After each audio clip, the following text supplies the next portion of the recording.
এই ভিডিওতে আপনাকে স্বাগত। আজ আপনি শুধু একটি বইয়ের সারসংক্ষেপ শুনতে যাচ্ছেন না। আজ আপনি এমন কিছু শুনবেন যা আপনার পুরো জীবনকে দেখার দৃষ্টিভঙ্গি বদলে দিতে পারে। এই ভিডিওটি কোনো টিপস বা ট্রিক্স নিয়ে নয়, এটা আরও গভীর কিছু নিয়ে, এমন কিছু যা সারা বিশ্বের কোটি কোটি মানুষ খুঁজে বেড়াচ্ছে। হয়তো আপনিও খুঁজছেন।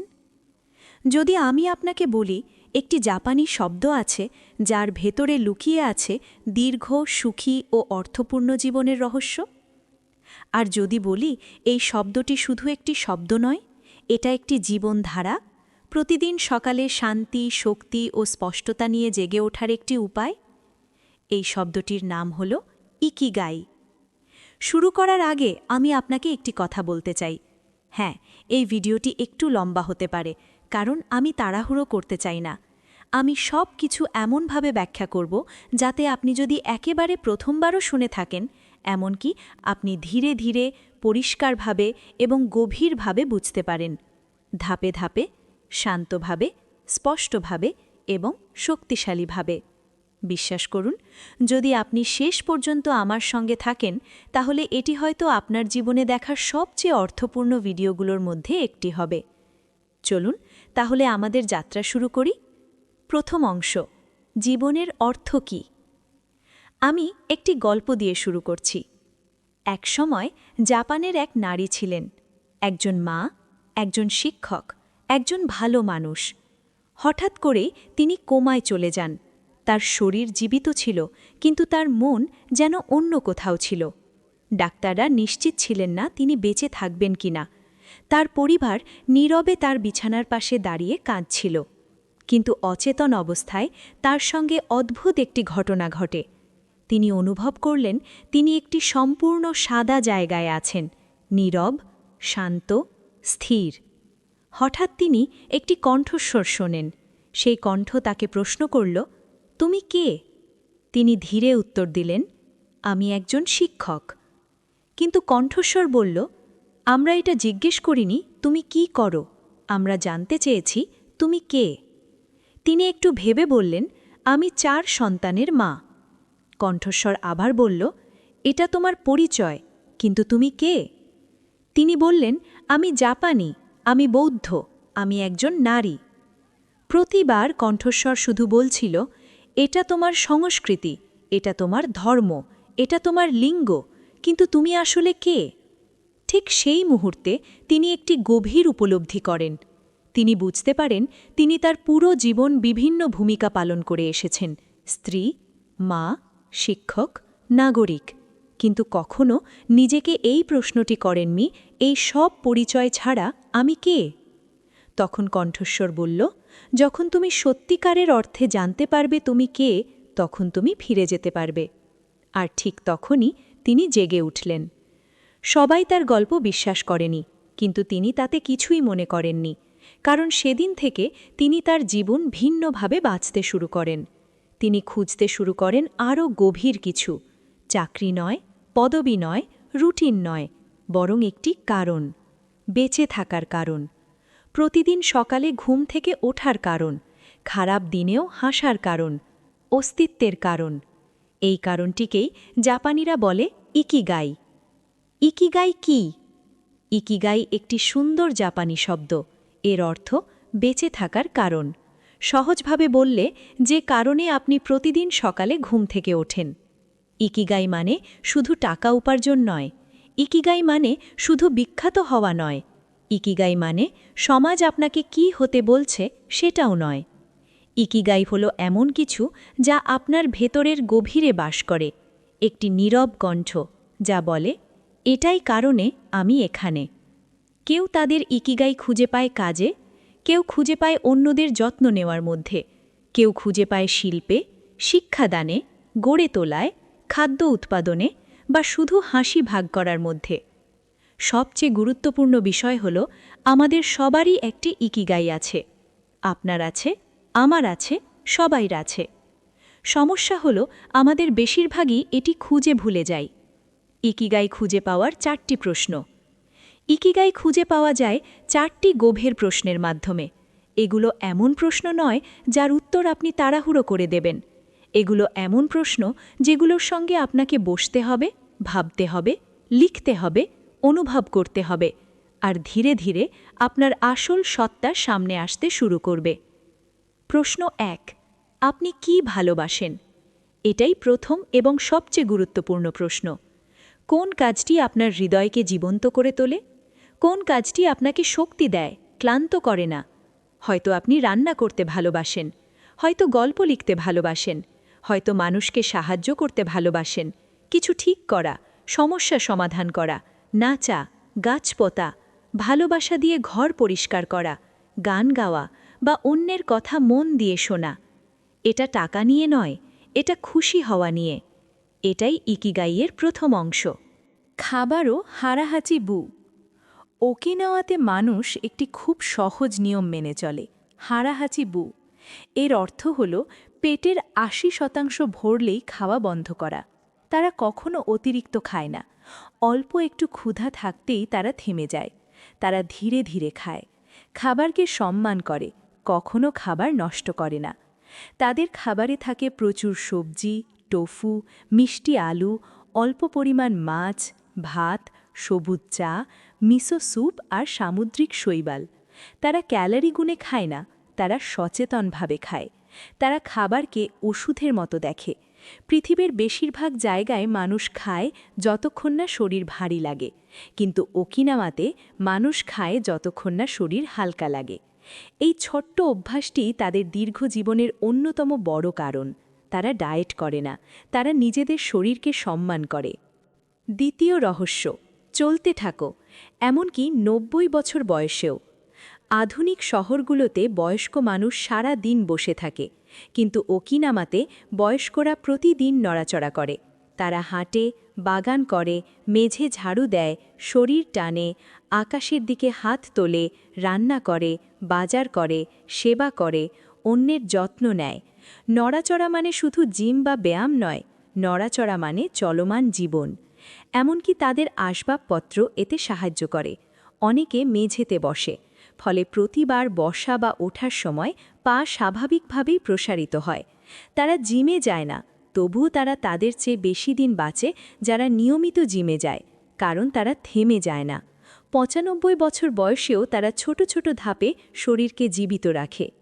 তৃতীয় রহস্য, শক্তিশালী কমিউনিটি ও সংযোগ। ওকিনাওয়াতে মানুষ একটি সুন্দর ব্যবস্থার অংশ, যার নাম মোয়াই। এটি আজীবনের জন্য গড়ে ওঠা ছোট বন্ধুদের দল, যারা একে অপরকে সমর্থন করে। তারা নিয়মিত একত্রিত হয়, খাবার ভাগ করে, গল্প বলে, চা খায়, হাসে, দুঃখ ভাগ করে, স্মৃতি তৈরি করে। কেউ অসুস্থ হলে দল সাহায্য করে, কেউ একা হলে তারা দেখতে যায়, কেউ খুশি হলে সবাই মিলে উৎসব করে।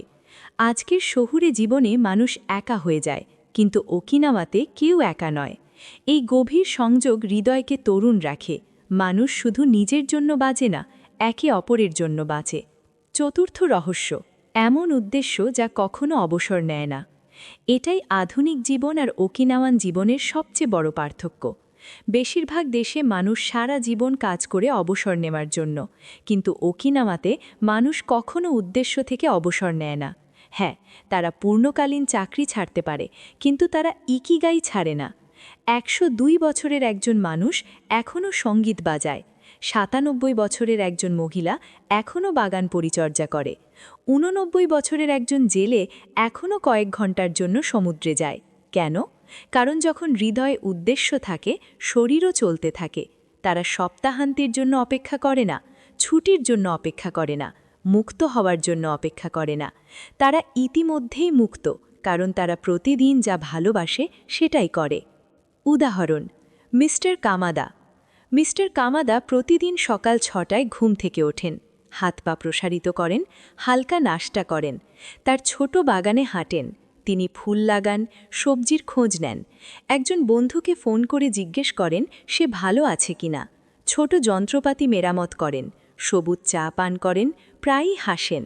রাতে তিনি হাসি মুখে ঘুমোতে যান। তিনি বলেন, আমি জানি না কবে মারা যাব, কিন্তু আমি জানি শেষ দিন পর্যন্ত আমি বাঁচব। এটাই ইকিগাইয়ের হৃদয়, চিরকাল বেঁচে থাকা নয়, যতদিন বাঁচি পুরোপুরি বাঁচা। পঞ্চম অংশ, অবসর, কাজ ও স্বাস্থ্য একটি লুকানো সত্য। এখন এমন একটি বিষয়ে কথা বলি যা কেউ শুনতে চায় না। ইকিগাই আমাদের শেখায় আগে অবসর নেওয়ার সবসময় সুখ আনে না। অনেক মানুষের কাছে অবসর মানে দুঃখ, একঘেয়েমি, একাকিত্ব, এমনকি দ্রুত মৃত্যু। কারণ মানুষ কিছু না করার জন্য তৈরি নয়, আমরা তৈরি হয়েছি সৃষ্টি করতে, সংযোগ করতে, বাড়তে, সেবা করতে, শিখতে, নড়াচড়া করতে। কাজ পুরোপুরি বন্ধ হলে মানুষ পরিচয় হারায়। তারা প্রশ্ন করতে শুরু করে, আমি এখন কে? সারাদিন কি করব? আমার জীবনের মানে কি? এটা ৯০ বছর অফিসে কাজ করার কথা নয়, এটা উদ্দেশ্য থেকে কখনো অবসর না নেওয়ার কথা। খাবারও হারাহাচি বু। ওকিনাওয়াতে মানুষ একটি খুব সহজ নিয়ম মেনে চলে, হারাহাচি বু। এর অর্থ হল পেটের ৮০% ভরলেই খাওয়া বন্ধ করা। তারা কখনো অতিরিক্ত খায় না। অল্প একটু ক্ষুধা থাকতেই তারা থেমে যায়। তারা ধীরে ধীরে খায়, খাবারকে সম্মান করে, কখনো খাবার নষ্ট করে না। তাদের খাবারে থাকে প্রচুর সবজি, টোফু, মিষ্টি আলু, অল্প পরিমাণ মাছ, ভাত, সবুজ চা, মিসো স্যুপ আর সামুদ্রিক শৈবাল। তারা ক্যালোরি গুণে খায় না, তারা সচেতনভাবে খায়।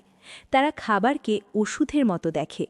পৃথিবীর বেশিরভাগ জায়গায় মানুষ খায় যতক্ষণ না শরীর ভারী লাগে, কিন্তু ওকিনাওয়াতে মানুষ খায় যতক্ষণ না শরীর হালকা লাগে। এই ছোট্ট অভ্যাসটি তাদের দীর্ঘ জীবনের অন্যতম বড় কারণ। তারা ডায়েট করে না, তারা নিজেদের শরীরকে সম্মান করে। দ্বিতীয় রহস্য, চলতে থাকো, এমনকি ৯০ বছর বয়সেও। আধুনিক শহরগুলোতে বয়স্ক মানুষ সারা দিন বসে থাকে, কিন্তু ওকিনাওয়াতে বয়স্করা প্রতিদিন নড়াচড়া করে। তারা হাঁটে, বাগান করে, মেঝে ঝাড়ু দেয়, শরীর টানে, আকাশের দিকে হাত তোলে, রান্না করে, বাজার করে, সেবা করে, অন্যের যত্ন নেয়। নড়াচড়া মানে শুধু জিম বা ব্যায়াম নয়, নড়াচড়া মানে চলমান জীবন। এমনকি তাদের আসবাবপত্র এতে সাহায্য করে। অনেকে মেঝেতে বসে, ফলে প্রতিবার বসা বা ওঠার সময় পা স্বাভাবিকভাবেই প্রসারিত হয়। তারা জিমে যায় না, তবুও তারা তাদের চেয়ে বেশি দিন বাঁচে যারা নিয়মিত জিমে যায়, কারণ তারা থেমে যায় না। ৯৫ বছর বয়সেও তারা ছোট ছোট ধাপে শরীরকে জীবিত রাখে। তৃতীয় রহস্য, শক্তিশালী কমিউনিটি ও সংযোগ। ওকিনাওয়াতে মানুষ একটি সুন্দর ব্যবস্থার অংশ, যার নাম মোয়াই। এটি আজীবনের জন্য গড়ে ওঠা ছোট বন্ধুদের দল, যারা একে অপরকে সমর্থন করে। তারা নিয়মিত একত্রিত হয়, খাবার ভাগ করে, গল্প বলে, চা খায়, হাসে, দুঃখ ভাগ করে, স্মৃতি তৈরি করে। কেউ অসুস্থ হলে দল সাহায্য করে, কেউ একা হলে তারা দেখতে যায়, কেউ খুশি হলে সবাই মিলে উৎসব করে। আজকের শহুরে জীবনে মানুষ একা হয়ে যায়, কিন্তু ওকিনাওয়াতে কেউ একা নয়। এই গভীর সংযোগ হৃদয়কে তরুণ রাখে। মানুষ শুধু নিজের জন্য বাঁচে না, একে অপরের জন্য বাঁচে। চতুর্থ রহস্য, এমন উদ্দেশ্য যা কখনো অবসর নেয় না। এটাই আধুনিক জীবন আর ওকিনাওয়ান জীবনের সবচেয়ে বড় পার্থক্য। বেশিরভাগ দেশে মানুষ সারা জীবন কাজ করে অবসর নেওয়ার জন্য, কিন্তু ওকিনাওয়াতে মানুষ কখনো উদ্দেশ্য থেকে অবসর নেয় না। হ্যাঁ, তারা পূর্ণকালীন চাকরি ছাড়তে পারে, কিন্তু তারা ইকিগাই ছাড়ে না। ১০২ বছরের একজন মানুষ এখনও সঙ্গীত বাজায়। ৯৭ বছরের একজন মহিলা এখনও বাগান পরিচর্যা করে। ৮৯ বছরের একজন জেলে এখনও কয়েক ঘন্টার জন্য সমুদ্রে যায়। কেন? কারণ যখন হৃদয়ে উদ্দেশ্য থাকে, শরীরও চলতে থাকে। তারা সপ্তাহান্তের জন্য অপেক্ষা করে না, ছুটির জন্য অপেক্ষা করে না, মুক্ত হওয়ার জন্য অপেক্ষা করে না। তারা ইতিমধ্যেই মুক্ত, কারণ তারা প্রতিদিন যা ভালোবাসে সেটাই করে। উদাহরণ, মিস্টার কামাদা। মিস্টার কামাদা প্রতিদিন সকাল ৬টায় ঘুম থেকে ওঠেন, হাত পা প্রসারিত করেন, হালকা নাশতা করেন, তার ছোট বাগানে হাঁটেন। তিনি ফুল লাগান, সবজির খোঁজ নেন, একজন বন্ধুকে ফোন করে জিজ্ঞেস করেন সে ভালো আছে কিনা, ছোট যন্ত্রপাতি মেরামত করেন, সবুজ চা পান করেন, প্রায়ই হাসেন। রাতে তিনি হাসি মুখে ঘুমোতে যান। তিনি বলেন, আমি জানি না কবে মারা যাব, কিন্তু আমি জানি শেষ দিন পর্যন্ত আমি বাঁচব। এটাই ইকিগাইয়ের হৃদয়, চিরকাল বেঁচে থাকা নয়, যতদিন বাঁচি পুরোপুরি বাঁচা। পঞ্চম অংশ, অবসর, কাজ ও স্বাস্থ্য একটি লুকানো সত্য। এখন এমন একটি বিষয়ে কথা বলি যা কেউ শুনতে চায় না। ইকিগাই আমাদের শেখায় আগে অবসর নেওয়ার সবসময় সুখ আনে না। অনেক মানুষের কাছে অবসর মানে দুঃখ, একঘেয়েমি, একাকিত্ব, এমনকি দ্রুত মৃত্যু। কারণ মানুষ কিছু না করার জন্য তৈরি নয়, আমরা তৈরি হয়েছি সৃষ্টি করতে, সংযোগ করতে, বাড়তে, সেবা করতে, শিখতে, নড়াচড়া করতে। কাজ পুরোপুরি বন্ধ হলে মানুষ পরিচয় হারায়। তারা প্রশ্ন করতে শুরু করে, আমি এখন কে? সারাদিন কি করব? আমার জীবনের মানে কি? এটা ৯০ বছর অফিসে কাজ করার কথা নয়, এটা উদ্দেশ্য থেকে কখনো অবসর না নেওয়ার কথা। বাস্তব গল্প। তোমোকো ৮৭ বছর বয়সী সেলাইকারী। তোমোকো ৬০ বছর ধরে সেলাই করেছেন। ৭২ বছর বয়সে অবসর নেন। কিন্তু ১ বছর কিছু না করে তিনি ক্লান্ত, উদ্বিগ্ন ও অপ্রয়োজনীয় বোধ করতে থাকেন। একদিন সকালে তিনি ঘরের কোণে রাখা পুরনো সেলাই মেশিনটি দেখলেন। তিনি সেটি চালু করলেন, ছোট থলি আর রুমাল সেলাই করতে শুরু করলেন। তারপর সেগুলো বাজারে বিনামূল্যে দিতে লাগলেন। মানুষ ভালোবাসল, আলিঙ্গন দিল, চিঠি লিখে ধন্যবাদ জানাল। আজ ৮৭ বছর বয়সে তিনি প্রতিদিন সেলাই করেন, টাকার জন্য নয়, ভালোবাসার জন্য। তিনি বলেন, আমি সেলাই করলে আবার তরুণ বোধ করি। আমার হাত মনে রাখে, মন শান্ত হয়, হৃদয় জীবিত থাকে। তিনি কাজে ফেরেননি, তিনি ফিরেছেন তার ইকিগাইয়ে। কাজ শত্রু নয়, অর্থহীন কাজই শত্রু। এই বইয়ের সারমর্ম। ভূমিকা। আমরা কেন বাঁচি? আমাদের অনেকেই প্রতিদিন সকালে ঘুম থেকে উঠি ক্লান্ত মন নিয়ে। কাজ, দায়িত্ব, চাপ সব আছে, কিন্তু একটা প্রশ্ন ধীরে ধীরে ভেতরে জন্ম নেয়, আমি আসলে কেন বাঁচছি? জাপানের ওকিনাবা দ্বীপে এই প্রশ্নের উত্তর মানুষ খুঁজে পেয়েছে এক শব্দে, ইকিগাই, অর্থাৎ যে কারণের জন্য আপনি প্রতিদিন সকালে ঘুম থেকে ওঠেন। এই বইটি শেখায় দীর্ঘ জীবন নয়, অর্থপূর্ণ জীবনই আসল লক্ষ্য। অংশ ১, হারা হাচিবু, খাবারই ঔষধ। ওকিনাওয়ার মানুষ একটি নিয়ম মেনে চলে, হারা হাচিবু, মানে পেট 80% ভরলেই খাওয়া বন্ধ। তারা অতিরিক্ত খায় না, ধীরে ধীরে খায়, খাবার নষ্ট করে না, খাবারকে সম্মান করে। তাদের খাবার সহজ, শাকসবজি, টোফু, মিষ্টি আলু, অল্প মাছ, ভাত, গ্রিন টি। তারা ক্যালোরি গোনে না, তারা মন দিয়ে খায়। বিশ্বের মানুষ খায় যতক্ষণ না শরীর ভারী লাগে, ওকিনাওয়াতে মানুষ খায় যতক্ষণ না শরীর হালকা লাগে।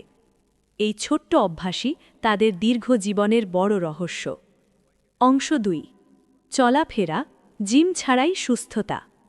ওকিনাওয়ার মানুষ জিমে যায় না, কিন্তু তারা সারা দিন নড়ে, হাঁটে, বাগান করে, ঘর পরিষ্কার করে, রান্না করে, বাজার করে। চলাফেরা মানে শুধু ব্যায়াম নয়, নড়াচড়া করে বেঁচে থাকা। ৯০-৯৫ বয়সেও তারা থামে না, একটা একটা ছোট্ট নড়াচড়াই তাদের শরীরকে জীবিত রাখে। অংশ ৩, মুয়াই, একাকিত্বের ঔষধ। ওকিনাওয়াতে মানুষ একা নয়, তারা থাকে মুয়াই নামের ছোট বন্ধু গ্রুপে। এই বন্ধুরা সুখে পাশে থাকে, দুঃখে সাহায্য করে, অসুস্থ হলে খোঁজ নেয়। আজকের শহরে মানুষ একাকী, কিন্তু ওকিনাওয়াতে কেউ একা নয়। এই গভীর সংযোগ হৃদয়কে তরুণ রাখে। অংশ ৪, ইকিগাই, যার অবসর নেই। ওকিনাওয়াতে মানুষ কাজ থেকে অবসর নেয়, কিন্তু উদ্দেশ্য থেকে নয়। ১০০ বছরের মানুষও গান বাজায়, বাগান করে, সেবা করে। কারণ হৃদয়ে উদ্দেশ্য থাকলে শরীর নিজেই চলে। তারা উইকেন্ডের অপেক্ষা করে না, তারা প্রতিদিন যা ভালোবাসে তাই করে। অংশ ৫, অবসর ও কাজের সত্য। আগে অবসর নেওয়া সবসময় সুখ আনে না। অনেক মানুষ অবসরের পর একাকী হয়, বিষণ্ণ হয়, জীবনের মানে হারায়। আমরা কিছু না করার জন্য তৈরি হইনি, আমরা তৈরি হয়েছি কিছু অর্থপূর্ণ করার জন্য। কাজ শত্রু নয়, অর্থহীন কাজ শত্রু। বাস্তব গল্প। তোমোকো, বয়স ৮৭। তোমোকো ৬০ বছর সেলাই করেছিলেন। অবসরের পর তিনি ভেঙে পড়েন। একদিন আবার সেলাই শুরু করেন, টাকার জন্য নয়, ভালোবাসার জন্য। তিনি বলেন, কাজ করলে আমি আবার জীবিত হই। তিনি কাজে ফেরেননি, তিনি ইকিগাইয়ে ফিরেছেন। অংশ 6 ফ্লো, কাজে হারিয়ে যাওয়া। ফ্লো হলো এমন অবস্থা যখন আপনি কিছু করতে গিয়ে সময় ভুলে যান। রান্না, লেখা, আঁকা, বাগান, সেলাই, যে কাজ করলে মন শান্ত হয়। ফ্লো শেখায় ফল নয়, প্রক্রিয়াকে ভালোবাসতে। ফ্লো মানে ব্যস্ত থাকা নয়, উপস্থিত থাকা। অংশ 7 ইকিগাইয়ের 6টি দৈনিক নিয়ম। 1 ধীরে চলুন। 2 ভালো মানুষের সাথে থাকুন। 3 প্রতিদিন নড়াচড়া করুন। 4 প্রকৃতির সাথে থাকুন। 5 কৃতজ্ঞ থাকুন। 6 বর্তমান মুহূর্তে বাঁচুন। ছোট্ট অভ্যাসই বড় জীবন তৈরি করে। অংশ 8 100 বছরের মানুষের শিক্ষা। ওকিনাওয়ার বৃদ্ধরা বলেন, বেশি দুশ্চিন্তা করো না, কিছু না কিছু করতেই থাকো। মানুষের সাথে কথা বলো। শেখা বন্ধ করো না, নিজেকে দরকারি মনে করো। বয়স মানুষকে মারে না, শূন্যতা মারে। অংশ 9 জাপানি সংস্কৃতির গভীর মূল্যবোধ। সরলতা, পরিষ্কার মন ও পরিবেশ, সম্মান ও নিয়ম, অসম্পূর্ণতাকে গ্রহণ, ওয়াবিসাবি, প্রকৃতির সাথে মিল। কম জিনিস মানে বেশি শান্তি। অংশ 10 হাসি, আত্মার থেরাপি। ওকিনাওয়ার মানুষ অনেক হাসে, কারণ তারা জানে হাসি ঔষধ। হাসি স্ট্রেস কমায়, হৃদয় সুস্থ রাখে, মানুষকে কাছাকাছি আনে। জীবন কঠিন বলেই তারা হাসে। শেষ কথা, তুমি এখানে কেন? তুমি কেবল বিল দেওয়ার জন্য জন্মাওনি। তুমি জন্মেছ ভালোবাসতে, তৈরি করতে, বাঁচতে। ইকিডার কোনো লক্ষ্য নয়, এটা প্রতিদিনের ছোট কারণ। তুমি হারাওনি, তুমি শুধু শুরু করার অপেক্ষায় আছো। আজই শুরু করো, ছোট করে, সত্যি করে।